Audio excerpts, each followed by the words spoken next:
أبز خوني خون تنكر كنتات ساقع حزبا خوينا وراي تقراين تقارون النعممت 52 عمتات زغط أرت محبر تقارو سمين أمريكا مبل 52 عمت مسرتام أب جزءات بنسلفانيام كتما لانكاستر بدموق أقباب كتسالت جميرالام صنوع حدنتنام نهلاو هزبنام بزبل مرحتمام 13 جولاي كلتشحن 26 أب كتما لانكاستر بعل استجمر سرع قبائي محبر تقارو سمين أمريكا كاب استفلاليا جزءاتات أمريكا أنا فر محبر تقارو سمين أمريكا وكيلوم زمتسو توكلتيم أبوتات هايمانوتن كاب استفلاليا حفاش محبرات زتوكلو عدومات أغايشن نأمباسادر في الساس كدوم حويسوم استفلاليو سميات والكأسبات ون تاريخيبهم يوم مبل 52 عمت سرع قبائي محبر تقارو سمين أمريكا بجات تقراي كبور هيوت نزخفلو سماعتات تقراي بمزكار زفلمنت تخون أبو منبر محبر تقارو سمين أمريكا أيتا أمان بزابهن أبو منبر مدالويت كوميتي چنفر فلادلفيام أيتا محمد عبد القادرن نتساتف تقبائيم انكو عبدحان مسأخون بمبال عوت قبائي كونالوم سنايت منيتوم قاليس أميوم محبر تقارو سمين أمريكا نحمسان كلتن عامت بتبعاتن تنكارن أولاتو ساعة زي بس يحلو تفيد ناتوهلن نقول لعه نقول بثه هزوا وجنتو مسحازة أو زي درجة زي بس يحلو هزوا نقدميت زلوا قدلتات أريمو زلوا تنكرتات عكيبو نايلو مزيكونا ناي صباح نايدر صباح وداوا خوينون قصل كله تقراي الجامو بغنعنا بنسأل لبن خوفي تنقورو قوائون نزي ملكيتو نقدميت ذا سقمنا نقدميت ذا سدرنا والسانتاتن عنفتن هيزن خوص ناي كلنا تعبار الله يخونيو مو هجون دقيمة نقعد حن مساهم أبزي عود سخانة فيستيفالن عود سخانة قبائن كون النون بشمين بشم سرح فصامي محور تقارو سمين أمريكان ملو أولات ما تسعان هجون دقيمة عمسجن يغني لي نقعنا بزوج صحنا نسخمون نقعد حن مساهم إنه تصبيك من هنا hopefully تي كم تتصبنايو تي تنحيتون تبوق خوينو خزازم تسفى نقبر أنا وكيل الزارة وزير چنفر فيلادلفيا مسايقوا قال حد يوم الله كافتم كوميتي نعم وكيل الزارة وزير الله ممكن عدد مساهم أب مبل 52 عمت سرع قبائي محبر تقارو سمين أمريكا استرخبو أبوتات هايمانوت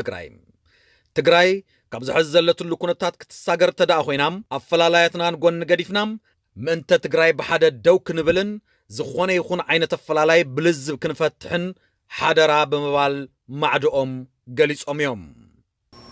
عدنا كم تريوا لهم نايدقة صلاة تمك تحلوا إخا ناوش تخاكن كباديو الناس خونا خوينو أوزيز مصاهم كلهم دقيمة نحمسا كلتا عامتي مثلني ياجي إن كلهم أبوتات أدوتات أحوات أحات كلنا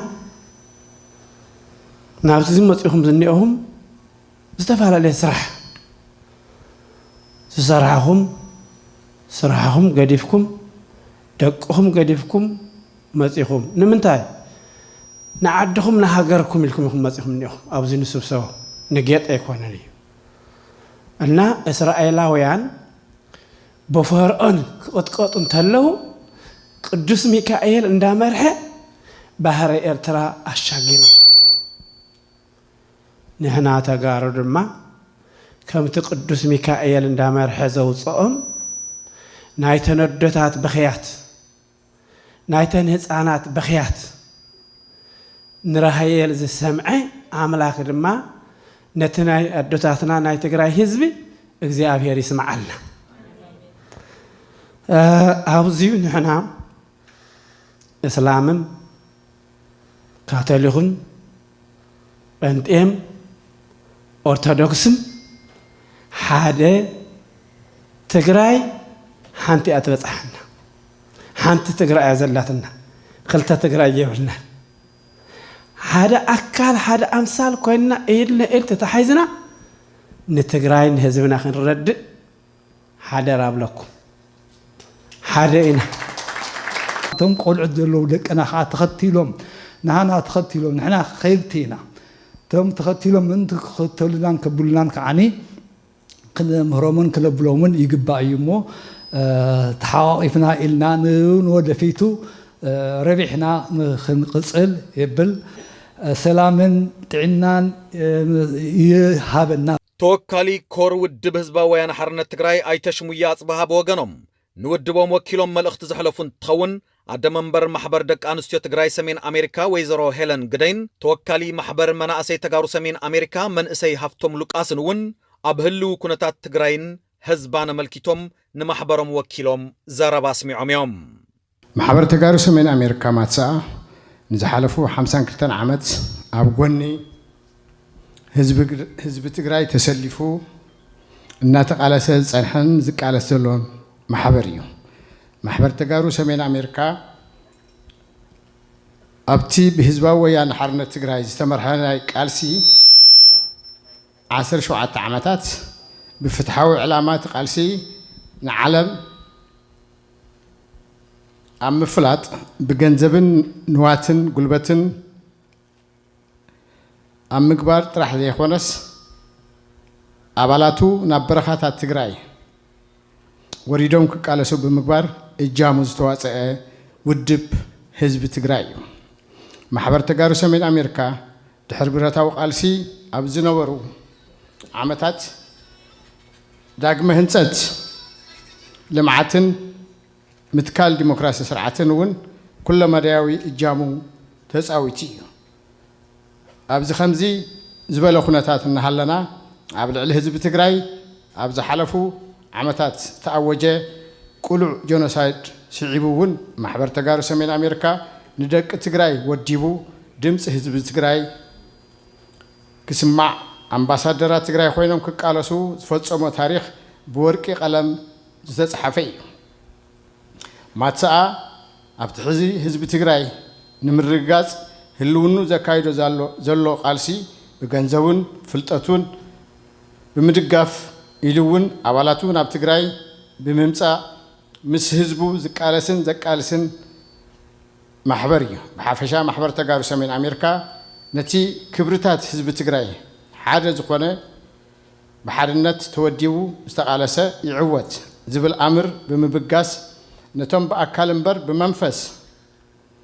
ካብ ዓደም ተፈልዮም ዘይፈልጡ ተጋሩ ወዲቡ ንዝሓለፉ 52 ዓመታት ዘቃለሰ ማሕበር እዩ ማተሳት ዝገብሩ ስራሕቲ ኩልኩም ዘሎ ኮይኑ ኩሉ ግዜ ተሓባቢርካን ንህዝብኻን ኣብ ጎኒ ህዝብኻን ጠጠው ኢሉ ዝሰርሕ ማሕበር ክንዲዚ ዓመት መቕማጥ ማለት ዓብይ ዘይሃስስ ታሪክ እሞ ነዚ መዓልቲ እዚ እንኳ ኣብፅሕና ክብል ይፈቱ ከምኡ እውን ናይ ሃይማኖት ኣቦታት ዘለኹም ኣምባሳደር ፍስሓ ከምኡ ናይ ይትና ኩልኩም ዓበይቲ መራሓ ኣካላት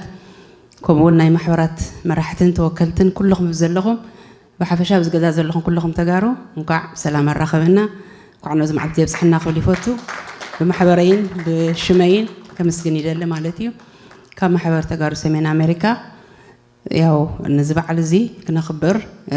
مسي حوات محبر كين كم خبر بزبل زي مسرته ما تسعة بزم على تزي بزح عمتات حبيرنا ده سرحنا مسينا هنا نزي حبير كتحابير كم سرحنا هين مين تبهيل كان نقول المحبرات تتأنا خيرا خدا ببناي بعلن ببود بأن كوينن جن بس ما تأخذين حبيرا حتى ما حبر بزول بمسرته كوينن سريحنا خدا عدة لزفت أرون دقيقة 5 كني دلي كله أفلا لي ناي بوليتيكا يهلونا بزي قدس حزب ما أخل غيرنا تجراي ما أخل غيرنا كنسرح لنا يزول حلف النتنا يزول سلزلنا اتناي تجراي زنيه أفلا لي بوليتيكا نقول نقريفنا ما أخل حزبنا غيرنا بعيني حزب تجراي رئينا ناي كلاتنا حلف النت سلزخنا ክንሰርሕ ኣለና እየ ዝብል ከም ናይ ማሕበር መናእሰይ ተጋሩ ሰሜን ኣሜሪካ ተወካሊ ኮይኑ ክሕልፎ ዝኽእል መልእኽቲ ማለት እዩ እና እዚ ዕድል ከምቲ ዝፍለጥ ኩሉ ግዜ ማሕበር ተጋሩ ሰሜን ኣሜሪካ መተስኣ ዓንዲ ሕቆ ኮይኑ እዩ ዝመርሕ ነዚ ማሕበራት እዚ ሲስተር ኦርጋናይዜሽን ዓብዪ ክብርን ምስገናን ሓላፍነት ነዚ ማሕበር ክንደይ ዝኣክል ስምዒት ከም ዘለዎ ብጣዕሚ እዩ ዝኮርዕ ነዚ ማሕበር እዚ ፅቡቅ መስመር ሒዙ ንክኸይድ ፅቡቅ ኣተሓሳስባ ሒዙ ንክኸይድ ጥራሕ ነቶም ሓላፍነት ዝወክልናዮም ሰባት ዘይኮነ ዝምልከት ተራ ኣባል ኮይኑ ናይ መተስኣ ዝሰርሕም ማሕበራ ኢሉ ዝቃለስ ትግራዋይ እዩ ዘሎ እዚ ከዓ ብጣዕሚ ዘኹርዕን ክሕጉሰና ዝኽእልን እዩ ንዓይ ቅሳነት ዝህበኒ ኣብዚ ንልዕሊ ፍርቂ ክፍለ ዘበን ብድሆታት እናተሳገረ ፀግዒ ህዝቢ ኮይኑ ካብ ውልድ ወለዶ እናሰገረ ዝመፀም ማሕበር ተሓቂፍካ ምስራሕን ህዝብኻ ምግልጋልን እዩ ብምባል ማሕበር ተጋሩ ሰሜን ኣሜሪካም ሰንከልከል ከይበለም 52 ዓመታት ምቁፃሩ ከም ዝሕበንሉ ዝገለጹ ድማ ኣምባሳደር ፍስሓ ኣስገዶም እዮም ካብቶም ንዓይ ቅሳነት ዝውኒ ኣብቲ ሕማቅ ኩነታት እውን ኮንካ ከም ኣጋጣሚ ኮይኑ ኣብዚ ማሕበር እዚ ምስታፈ እዩ ንድሕሪት ተመሊሰ ከለኹ ዳርጋ ውላድካ ናርአኻ ከም ትሕጎስ ማትሰኣ ምስ ኩሎም ድኽመታቱ ሰርቫይቭ ዝገበረ ሱቕ ኢሉ መዓልቲ እናቆፀረ ዘይኮነስ ስራሕ እናሰርሐ ክንደይ መዓልቲ እዩ ባይዘወይ ጠፊኡ ተባሂሉ ራይት ኦፍ ተገይሩ በቃ መፃውዕቲ እዮም ዝቁፀሩ ብካልኦት ማሕበራት ቴክ ኦቨር ተገይሮም እዮም ልክዕ እዩ ከምቲ መንእሰይ እዩ ንዓይ ውሽጢ ዕድመታት እየ ዝዓበዩ ማሳ ከም ዕድሚኡ ካሊእ በርክ እውን ክበፅሕ ነይርዎ ግን እዚ ቃልሲ እዩ ምስ መን ከይና ክንወዳድሮ ምስ ናይ ኢትዮጵያ ካልኦት ማሕበራት ክንደይ ተኣምር ክሰርሑ እዮም ዝተባሃሉ ቀደም ብመንእሰይና እናሃለና ኣብ ዘለናዮ ኣሜሪካ እውን ናይ ኢትዮጵያ ተምሃሮ ማሕበር ነይሩ እዩ ብድሕሪኡ እውን ትማሊ ከዓ ኣብ ጎኒ ጎኒ ማትሰኣ ንማትሰኣ ክንትክኢና ዝብሉ ናይ ተጋሩ ምንቅስቃስ እውን ነይሩ እዩ ስለዚ መዓልቲ ምቁፃር ኣይኮነን ንዓርሱ መዓልቲ ንክትቆፅር ኣባል ክህልወካ ኣለዎ ክትንቀሳቀስ ኣለካ ተገዳስነት ኮሚትመንት ክህልወካ ኣለዎ እንተይተጋገኻ ንሓንቲ መዓልቲ እውን ይቅርታ ተሓተሉ ነገር እንተይተጋገኻ 52 ዓመት ምግባር ግን ቀሊል ነገር ኣይኮነ ንሕና ስለ ዝኾነ ግን እንታይ ዝበሃል ፎር ግራንትድ ኢና ንወስዱ ኣነ ክሳዕ ዝፈልጦ ማትሰኣ ካብ ጎኒ ህዝቢ ወፂኡ ሰንደልደል ዝበለሉ ኩነታት ኣይፈልጥን ኣብኡ እናሃለኹ ይኹን ብድሕሪኡ እውን ሕዘብ ካሊእ ብርኪና ዘለና ኣባና ህዝቢ ትግራይ በፂሒ ዘሎ ኩነታት ክንገልፆ ይንኽእልን ክሳዕ ዛሎም መዓንቲ እታ ሓንቲ ጥንካሬና ግን ኣብ ውሽጥን ኣብ ዓድን ብውዳበ ምንቅስቃስና ኢና ካሊእ ተፈጠርና ተፈለየና ህዝቢ ስለ ዝኾንና ኣይኮንና ካባና ንላዕሊ ርእሲ ዘለዎም ካልኦት ኢትዮጵያውያን እውን ኣለዉ ብበዝሒ ካባና ንላዕሊ ዝተምሃሩ ካልኦት እውን ኣለዉ እታ ዘለትና ርካቦትና ሒዝና ንዓና ተመክሮና ምውዳብ እያ እንተስ ብማሕበር እንተስ ብፕሮፌሽን እንተስ ብፖለቲካ እንተስ ብግዜያዊ ከንምክት እና ሕዚ ሓያል ኩነታት ኢና እኒና ንሕና ብሓደ ካምፕ ኢና እኒና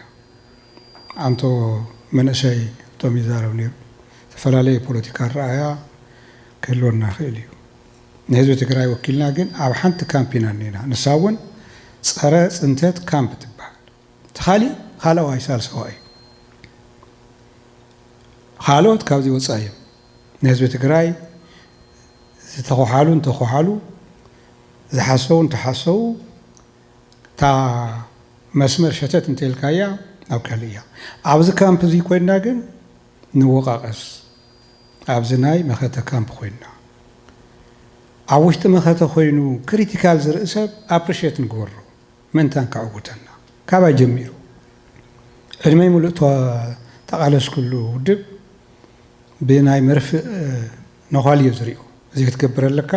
እዚ ክትገብር የብልካ ምክንያቱ ናይ ህዝቢ ትግራይ ምውዳቕን ምትስኣን ስለ ዘለዎ ካልኦት እውን ተወዲቦም ይኹን ብውልቀ ኣብ ጎኒ ህዝቢ ጠጠው ዝበሉ ሰባት ክንርድኦም ኣለና ኣብ መወዳእታ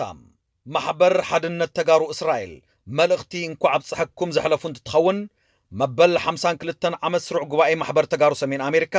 ክሳብ ረቡዕ 16 ጁላይ ንሰለስተ መዓልትታት ዝጸንሕ እንትኸውን ፌስቲቫል ትግራይ ሰሜን ኣሜሪካ ድማ ክሳብ 19 ጁላይ ብዝተፈላለዩ ጽምብላት ደሚቑ ብድምቀት ክቕጽል እዩ